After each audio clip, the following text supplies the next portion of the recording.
is a war of people.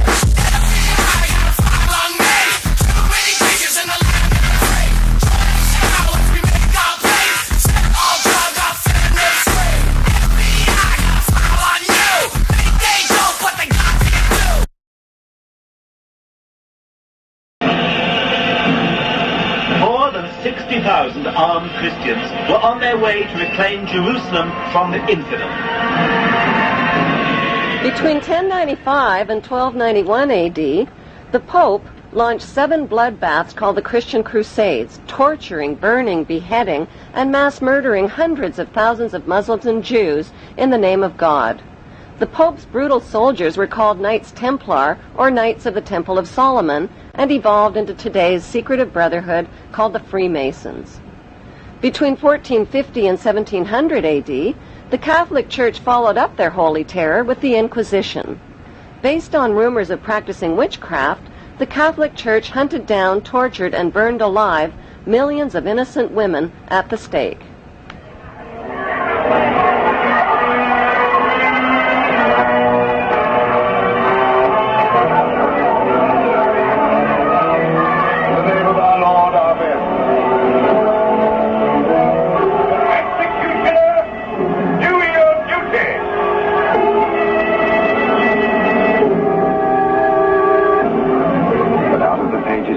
Is to emerge the one truth.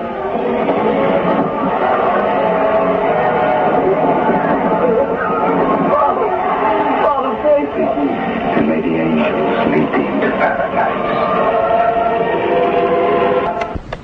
During World War II, the Vatican was criticized for supporting Hitler and his Nazi regime. To this day, the Vatican is still under investigation for plundering Nazi gold from the Swiss bank accounts of Jewish Holocaust victims.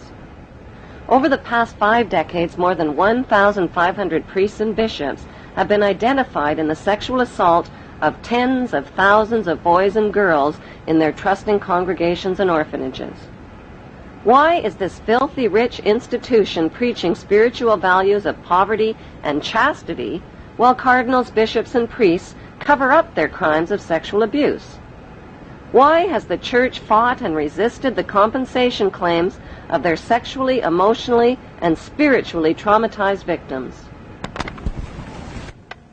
Like Vatican City, London's inner city is also a privately owned corporation or city-state, located right smack in the heart of Greater London. It became a sovereign state in 1694 when King William III of Orange privatized and turned the Bank of England over to the bankers. By 1812, Nathan Rothschild crashed the English stock market and scammed control of the Bank of England. Today, the city-state of London is the world's financial power center and the wealthiest square mile on the face of the earth. It houses the Rothschild-controlled Bank of England, Lloyd's of London, the London Stock Exchange, all British banks, the branch offices of 385 foreign banks, and 70 U.S. banks. It has its own courts, its own laws, its own flag, and its own police force. It's not part of Greater London or England or the British Commonwealth and pays no taxes. The city-state of London houses Fleet Street's newspaper and publishing monopolies. It is also the headquarters for worldwide English Freemasonry and headquarters for the worldwide money cartel known as the Crown. Contrary to popular belief, the Crown is not the royal family or the British monarch. The Crown is the private corporate city-state of London.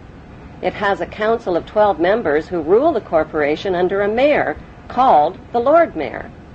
The Lord Mayor and his 12-member council serve as proxies or representatives who sit in for 13 of the world's wealthiest, most powerful banking families. This ring of 13 ruling families includes the Rothschild family, the Warburg family, the Oppenheimer family, and the Schiff family. These families and their descendants run the Crown Corporation of London. The Crown Corporation holds the title to worldwide Crown land in Crown colonies like Canada, Australia, and New Zealand. The British Parliament and the British Prime Minister serve as a public front for the hidden power of these ruling Crown families. Like the city-state of London and the Vatican, a third city-state was officially created in 1982. That city-state is called the District of Columbia and is located on 10 square miles of land in the heart of Washington. The District of Columbia flies its own flag and has its own independent constitution. Although geographically separate, the city-states of London, the Vatican, and the District of Columbia are one interlocking empire called Empire of the City. The flag of Washington's District of Columbia has 3 red stars, one for each city-state in the 3-city empire. This corporate empire of 3 city-states controls the world economically through London's inner city, militarily through the District of Columbia, and spiritually through the Vatican. The Constitution for the District of Columbia operates under a tyrannical Roman law known as Lex Fori, which bears no resemblance to the U.S. Constitution. When Congress passed the Act of 1871, it created a separate corporate government for the District of Columbia. This treasonous act allowed the District of Columbia to operate as a corporation outside the original Constitution of the United States and outside of the best interests of American citizens.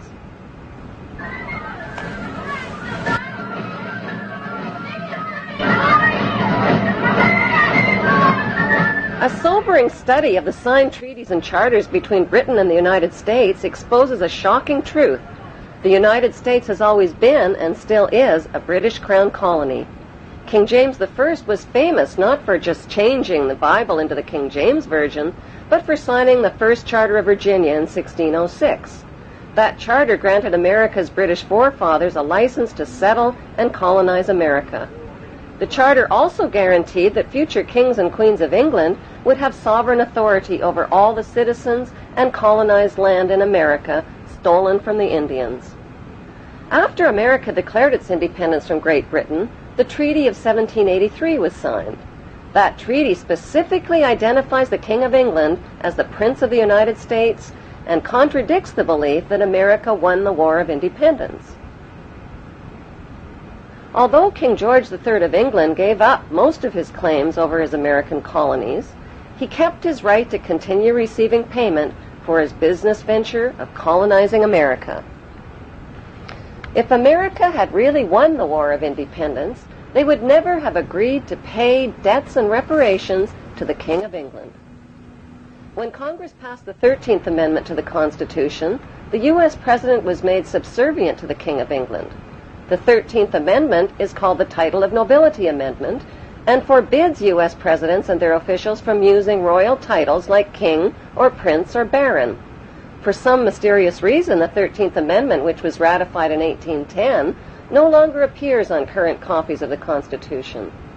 America's blood-soaked War of Independence against the British bankrupted America and turned its citizens into permanent debt slaves of the king. In the War of 1812, the British torched and burned to the ground the White House and all U.S. government buildings and destroyed ratification records of the U.S. Constitution. 1 century later, a corrupt U.S. Congress committed the biggest theft in world history. They passed Paul Warburg's Federal Reserve Act in 1913, handing over America's gold and silver reserves and total control of America's economy to the Rothschild banksters. Most Americans still believe that the Fed or Federal Reserve is the government. It is not.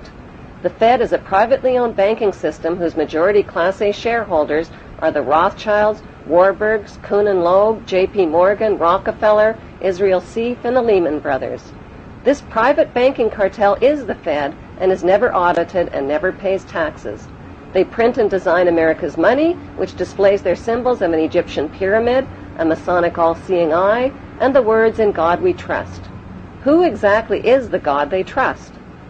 They also collect American taxpayers' money through the IRS. Then they loan it back again with interest to pay for roads, bridges, and other public works.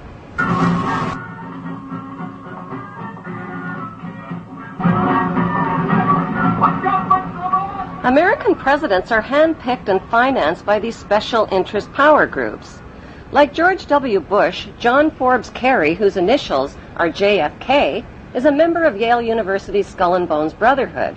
The Forbes part of John Kerry's name identifies his descendancy from Captain Robert Bennett Forbes, who was a drug runner for the Rothschilds' opium drug trade with China in the 1800s. Most U.S. citizens believe that the United States is a country and that the President is the most powerful man on earth.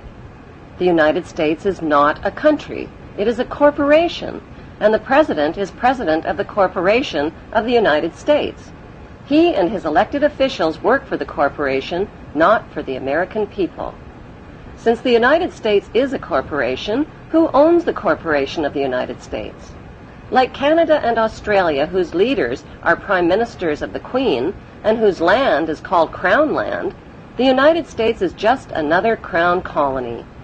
Crown colonies are controlled by the empire of 3 city-states.